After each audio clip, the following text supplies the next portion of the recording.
the result of the shito we made. You can see when we added the pepper, the ginger, onion, shrimps, and a bit of oil. That's the result.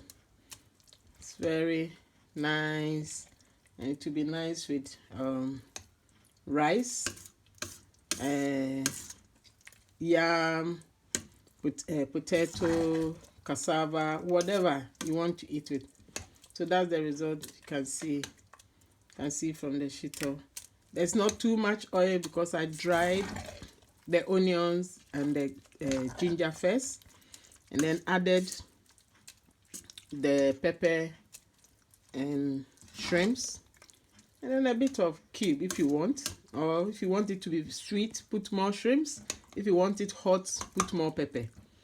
So that's the end result of the shito. I hope you guys enjoyed it, and if you want to prepare some, if you want full pan, then it will take you more than 2 hours. It depends on the quantity you want. If it's just small quantity, it can take you just 30 minutes. If you want more than that, to take you 2 hours, maybe 3 hours if you are not careful.